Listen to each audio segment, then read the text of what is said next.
Hey man, it's the unapologetic gent. I'm back here to recap a great weekend of football. Today we had a couple of great games.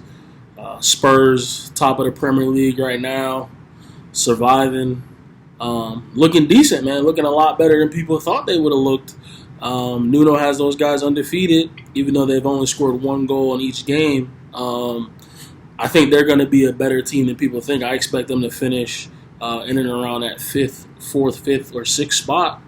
Obviously, Harry Kane staying and Son's doing what he does. I think anytime you have, in my opinion, two of the top 10 Premier League players in your team, you have a chance, man. And that's the team that Mourinho built. And obviously, right now, Eric Dyer and Davinson Sanchez are playing out of their skin. Haven't conceded a goal yet, so we don't know how long that's going to last because they were top of the table in the beginning of the season last year. I don't expect them to win the Premier League, but I expect them to be a decent outfit. Yeah, man, they had a good game. And Watford, I don't know, man. Watford look like they might go back down, but that Ismail Sarr kid, he's a top 6 player. I don't know if he's playing week in, week out for a top 6 team, but if I'm Tottenham or Arsenal or Leicester, someone like that, I'm splashing the cash for that kid because he could probably start for me. He's better than Bergwijn. I don't know how Bergwijn's starting for Tottenham, honestly. Like he has pace and that's it. Lucas is a better player. He's more direct. He creates more chances. So I don't know how Bergwijn plays. But, yeah, man, Ismail Sarr he absolutely destroyed Reguilon today. And Reguilon's a decent player, and Ismail Sarr absolutely destroyed him. I think he gave like 3 or 4 Tottenham players yellow cards, and it probably could have been a couple more. So he's definitely above the Watford level. I'm surprised no one's put in a bid for him. Any of the top 8 clubs in the Premier League, he should be playing for one of those. I mean, he could start week in, week out for a Leicester or a West Ham or an Arsenal or Tottenham easily, and he could be definitely a squad player and get some games in a top 4 side. So he was the one bright spot, created a lot of chances, and honestly, Watford probably could have won the game. Just off his abilities, And then now we talk about Tottenham. I thought Tanganga again was excellent for a kid that's his trade is center back. He's just very good defensively, and he's halfway decent going forward. I thought Oliver Skip was decent, tidy on the ball, worked hard, decent physicality. I think he's just a more physical, better athlete than Winks, so I think that's why he's playing over him. Looks like a bright spot, decent kid out of. They got 2 kids from the academy starting, and next to Højbjerg, I think Højbjerg is the most underrated footballer in the world. Honestly, he gives you everything you want from a 6. Has a great IQ on him. Won't be surprised if he's a decent manager when he's done playing. But can pass the ball, reads the game well. Seems like he never gets tired. I think he's a baller, honestly. And then, Son, and Harry Kane up top. As long as they stay fit, and I think they're still missing a little quality in the midfield. I don't know what happened with Dele Alli. Honestly, he's a shell of the player that he used to be. He'll still get goals in the team, but I think they're just missing that bit of quality in midfield, and they have it in Ndombele. But I don't know what's wrong with Ndombele right now. I mean, I've heard rumors that he wants to leave, or he's out of favor, or he's not fit. But if that guy's playing in the midfield and his head's screwed on, he's one of the best midfielders in the world, in my opinion, from a skill standpoint. Doesn't always necessarily put it in the performances, but I think Mourinho definitely, before he left, got him up to snuff playing in the Premier League and putting in decent performances. I thought he had an excellent season last year. So if they can get him back on side and keep him fit, they got a decent amount of quality. You know, they're top of the league right now. I don't think any Spurs fan would have thought that they'd be top of the league at this point going into the international break. And again, I think Mourinho, again, established the winning mentality, and now they have a disciple, Mourinho and Nuno there to continue that. And obviously Mourinho started off flying in Roma, and Mourinho is one of my favorite managers, and I think he gets undeserved slander, especially when he was at United. Like, if you look at his career and the things that he's done, everyone calls him a pragmatic defensive manager, but he's really just plays on the counterattack. He's as pragmatic as the players available to him. When you look at number one, he kind of changed football, because before he really got to Chelsea, everyone was kind of playing that 4-4-2, and he was really the one focused on playing that 4-2-3-1 with a number 10 in behind. So people talking about he's not an offensive manager and he doesn't like to express himself. If you think about the guys that have played in the 10 position for Mourinho, Deco at Porto. When he came to Chelsea, he had guys like Deco, Joe Cole, playing in the 10. When he went to Real Madrid, when he went to Inter Milan, he had Snyder playing in the 10, doing bits. Almost, I think he finished like top 3 that year. They won the treble and the Ballon d'Or. Obviously, he had Ozil doing bits in the 10. So the fact that, I mean, he's one of the few people that actually plays with a true number 10. And I watched the last Roma game. He has Pellegrini playing in the 10, Italy International, and he's doing bits for Roma. So, again, if you have the talent, because we see what Mourinho did when he had, that great Porto side that had Ricardo Carvalho and Deco, and they won the Champions League. When he had that Chelsea team that had Drogba and Lampard and Essien, and Iron Robin and Damien Duff and those guys. And then when he came back and he had Diego Costa and he had Fabregas doing a madness in midfield, had Hazard on the left and Willian on the right. That was a great team. That team he had made De Bruyne and Salah transfer. People forget. And then, in my opinion, the Real Madrid team that he had that disrupted the titles from Barca, in my opinion, that's the second best team that I've ever seen. People forget Mourinho was the one that made Sergio Ramos a full-time center back. People have selective amnesia. They forget. He was the one who made Ramos a full-time center back. And if you look at the team that they had Sergio Ramos, Pepe, Ricardo Carvalho, and they had a young Varane was their 4 center backs. They had Marcelo on the left with Contrao. Then they had Arbeloa, who was kind of a passion of that team, but he was very good defensively and had a high football IQ, which Mourinho likes. He likes to kind of have one more defensive fullback. And then in midfield, he had Xabi Alonso, Sami Khedira was in his prime, had Alas Diarra, Essien. Obviously, Ronaldo was on the left, had Benzema and Higuain in their primes, Ozil in his prime, had a Di Maria in his prime. So that team scored the most goals in La Liga history, scored the most points in La Liga history, beat Barca home and away, beat Atletico home and away, beat Villarreal home and away, beat Sevilla home and away, beat all the important teams in Spain home and away. And in that Champions League final that they lost, if not for Kaká missing the penalty, Cristiano Ronaldo missing the penalty, and Sergio Ramos missing the penalty, I think they won the Champions League that year. So people forget. They got to put respect on Mourinho's name. He had arguably one of the best, if not the best. Statistically, he had the best attacking side in La Liga history, considering that Barca team, I believe, was the best team that I've ever seen in those periods. The way they played, outscored and got more points than those teams. So people got to put respect on Mourinho's name, man. Like, I won't be surprised if he wins a trophy at Roma and gets those guys back to respectability. And if, they don't back him, he'll probably get another job. But I think he laid a decent foundation for Spurs, even though people may think that it went awry in the end.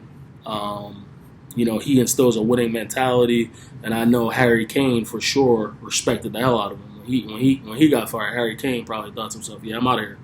You guys are not serious about winning." So again, happy for Spurs. I know their fans are probably over the moon. Didn't expect what's happening now to happen. And they're top of the league. They're not playing great football. I don't expect them to win the title, but I do expect them to be in and around the mix for places in Europe. And I expect Harry Kane and Son to keep bagging goals. But this Bergwijn kid, I don't know how he plays. And, I'll get to it in a minute, but how you're not slapping $40 million for Traore and playing Lucas, those guys are direct and they create chances. Bergwijn is he's just air. He's just there. He's pacey. That's it. Not really much to say about him. And then, obviously, Manchester United won today and probably could have lost that game, in all honesty. And I mean this with no disrespect. And again, I'm not biased. I don't have any real agendas. Dan James, and I mean this wholeheartedly, is the worst top-tier footballer I've seen in the top 6 leagues in Europe. Like, he's an MLS player. I don't even think he's a championship quality player. He's the worst player in the Premier League. He offers nothing. I mean, he runs fast. If that's the case, just get somebody from, the United Kingdom track team to come play on the team. Go get Usain Bolt, because his touch, his passing, his delivery, everything about him that makes you a footballer is terrible. It's absolutely terrible. He's the worst player in the Premier League. He's the worst player in the top leagues in Europe. If he went to Ajax, he doesn't get in the team. He doesn't. He doesn't get in the team. He went to Benfica, Porto. He doesn't get in the team. He goes to any of the top 8, 10 clubs in France. He doesn't get in the team. Doesn't get in the team. Like, he's horrible. How you have Cavani, Martial, Donny van der Beek on the bench and he's getting games. How he's getting games over Juan Mata is crazy. He's a horrible player. Like, I just had to get out. I don't understand how he's playing. Like, God bless the kid. I'm never one to talk about someone's money. I mean, keep cashing checks, but I mean, when he's starting games for United in the Premier League, that's in any competition. Like, United's not where he's supposed to be. Like, I can't imagine when Ronaldo starts his first game and sees Dan James on the pitch, like, he doesn't have a word with Ollie. Like, he's not good enough. He's just not good enough to be in the Premier League, let alone to be starting games in the Premier League for one of the biggest clubs in the world and United. So, I mean, that's just crazy to me. And Adama Traore absolutely ripped Manchester United to shreds. Like, I get it. His end product's not always the greatest. He's not the greatest finisher. But the amount of cards that he gets, the amount of fouls that he draws, his directness, he's the most explosive player in world football, in my opinion. From a standstill, running, it doesn't matter. He's the most explosive player in world football. And he's powerful. He's built like an American football player with just unbelievable explosiveness. Like, the fact that Spurs fans have reservations about signing him for $40 million, if this game didn't show you that you should slap that money down, you're crazy. Because he's a way better player than Steven Bergwijn. Way better. I believe that any top 6, top 8 team in the Premier League should be thinking about signing him. Because even if you're not going to start him week in, week out, if you play, and I see why someone like Tuchel was trying to sign him to play wingback. Because if you play in a back three, he could play wingback for you. And if you don't play in a back three, you want to use him up front, he could be a rotational player for you and come in. And he doesn't even need people's legs to be tired. But if you bring him on in the 70th minute, 65th minute, when guys are getting kind of gassed, I mean, he's a nightmare. Like Luke Shaw, I mean, he's praying to God right now. He's gonna have nightmares for the whole international break about Adama Traore. Honestly, he's gonna have nightmares. So I mean, I don't know how he's still at Spurs. I mean, still at Wolves. And then from the Trincao kid, I see why he was at Barca. If he gets his finishing together, I mean, he was special. He was nut making guys on the edge of the. He absolutely embarrassed Harry Maguire. Um, that kid looks like a heck of a player. They got some decent, nice footballers. When Neto gets back, Podence is a good player. From an attacking standpoint, they have really good players, and their midfield is decent. I mean, they have, you know, average to below average players in the defense, but from a midfield and attacking standpoint, Wolves is a pretty good team. And I hope they finish in the top half. It'll be tough, but I think they'll give it a decent run. And then from a Manchester United point of view, I already covered the Dan James thing, but if it ain't broke, don't fix it, man. Dan James shouldn't be starting games. You should have played Pogba on the left again, and played Sancho on the right if you weren't going to play Martial from the get-go. So I don't understand like this whole to try to get because Bruno was the highest player the whole game. He can't play. He's not a number 10. He can't play in the 10 because he doesn't link play. He doesn't play in between the lines. He doesn't play in the hole.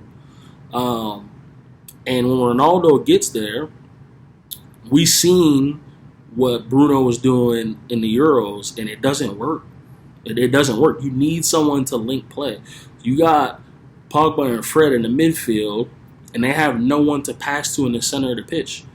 So Bruno or Ollie or someone or Ronaldo's going to have to tell this man, like, listen, I get it. You want to score goals and you want to stat pad. I get it. You're a goal scorer, but within the confines of the team, I think if you play Bruno and Pogba in the 8s, and you have Bruno maybe make a little more runs than Pogba, and Pogba playing like a deep playmaker, I mean, that's really what you want. Let's be honest.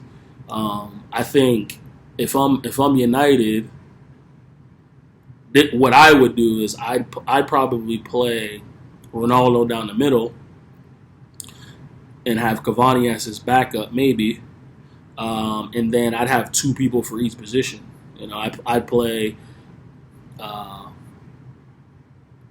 Sancho and Greenwood from the right, and I'd probably play Martial and Rashford from the left. That's what I do. And they got to start rotating and maybe give Donnie some games at the 10 when Bruno's not playing. Because I believe in my heart of hearts, like a player like Ronaldo would rather play with Donny van de Beek in the 10. He would definitely rather play with Pogba in the 10, but that's not going to happen. And I get it, goals win games, but in order to have a decent, sustained amount of possession, that's why like their football just looks funny to me. It's like everything's like a guess or will it happen. There's no patterns of play. There's no consistent ideas. So you're just waiting for. I mean, Pogba had four or 5 passes that were absolutely ridiculous, and he's gonna do that. He has that in his locker. And honestly, from a talent standpoint, I know sometimes people in the Premier League in England or Manchester United fans don't think, oh, Pogba's not his performances. He's in the world. He's a top 5 talent. From a talent perspective, the things that he could do with a football. And his ability to shrug players off him, dribble past people, pick a pass, his touch, his vision, he's a top 5 player. The reality is if you're going to play him in a midfield, you play with a 3 and you play with a 6, or you play him in a 10, or you play him off the left. He's not a defensive midfielder. He never will be. And I think, and I don't like to use race a lot. Like I'm not someone who's a race baiter, but I feel like anytime there's a midfield player and he's black, everybody wants him to be, because this is the same thing. I remember Yaya Toure getting this. Oh, he has to run back on defense. He has to do this because he played in the 6 at Barca. But the reality is, these guys got better feet, better technique than a lot of attacking players. But because they're black and athletic, everyone expects them to be a Michael Essien, a Makalele, a Conte, an Ndidi, players like that. But these are skillful players. Pogba is an attacking midfield player. That's what he is. That's what he is. You could play him as a second striker. You could play him as a 10. You could play him on the wing. You could play him in an 8. But what he's not is a 6. And I think that's where Mourinho really messed up when playing Pogba. Now, granted, Pogba did a madness under Mourinho, even though they didn't get along. But I think his experience he had with playing a Xabi Alonso, playing a Fabregas in that position, he probably thought to himself, well, wait a minute. You strike the ball better than those guys. You're a better passer. You're more athletic, and you're bigger, and you're faster than them. So you should be giving me more from this position. But the reality is, because of those guys lacking the athleticism, they're deep-lying playmakers. They can't run by people. Fabregas, Xabi Alonso, those guys weren't going to run by. But Mourinho won leagues with those guys playing next to a more defensive player. Remember, Fabregas played next to Matic, and then you had Alonso playing next to Sami Khedira and Las Diarra and Essien and those guys at Real Madrid. So, but people want Paul. He's not that type of player. I get it. He has everything in his locker, so people would just expect him to do a madness in any position, but that's not his position. You're not going to get the best out of him. Do I think the intelligence and the runs that Ronaldo makes and the link-up plays, like, yeah, he'll get a decent amount of assists, because remember, from that position, he was putting it on Zlatan's foot, and Zlatan was just missing chances. So he'll create from that position, but it's not going to be as potent and as often as it would be as him playing further up the pitch. He really should be one of those 3 people behind the striker. Or you need to play with a deep-lying defensive midfielder and 2 8s, being Bruno and Pogba, but you don't really have that player. So why they're not going to get Basuma? I mean, I'd pay $50 million for Basuma. I would. I mean, it wouldn't even be a second thought for me. So, from a United standpoint, and then Greenwood, this kid, man, I thought he was gonna have 2 today. He's just an absolute goal scorer. And the crazy thing is, he's deceptively quick. He doesn't have electric pace. He's not a Rashford. He's not a Traore, guys like that. Not even a Lucas Moura. He doesn't have that type of pace. But what he does have is he knows how to shift his body, get defenders off balance, and shoot and create a chance for himself. Left foot, right foot. And you can see levels all the time. Like, when I saw Pogba pick a pass today with his left foot that most people couldn't pick with their strong foot. And that's the way Greenwood is when it comes to finishing. He's just special, man. He's a special finisher. And hopefully Ronaldo being there can help take this man to another level. But he's on his way. Honestly, he's absolutely on his way, and he's gonna continue to score goals. It's gonna be interesting to see how United play going forward, and if Ronaldo even respects Oli. That's gonna be interesting. And then, you know what? Like, as much as people get on Bruno, I would respect Ronaldo more if he allowed Bruno to keep taking penalties. You know, like, I know for obviously for their national team, Ronaldo takes penalties, but it should be kind of a Ronaldo, if I win the penalty, I take it. Otherwise, you take it.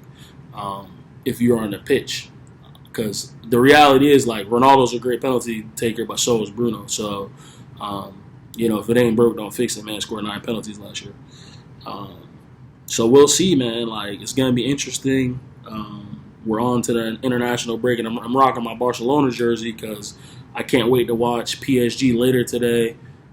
Looks like Messi and Neymar are going to make their season debut. And I'm ready for them to do a madness over there, too, whether Mbappe stays or goes. Honestly, it'd probably be better for the balance of the team if Mbappe left, because we know you're not getting any defensive efforts from Messi, which you shouldn't even ask. And then you don't really want Neymar doing too much defensively anyways. And Mbappe is not really a defensive hustle type player. So, and I wanted to give a shout out to Fred. I thought he played decent today. Varane looked tidy as ever. I think he got beat on a corner for a header that De Gea saved, but other than that, he was excellent. Looks like they're going to have a decent partnership. So, yeah, man, just wrap up on the Premier League. Look forward to giving you guys some more videos. This is the Unapologetic Gent, and I'm out. Peace and love.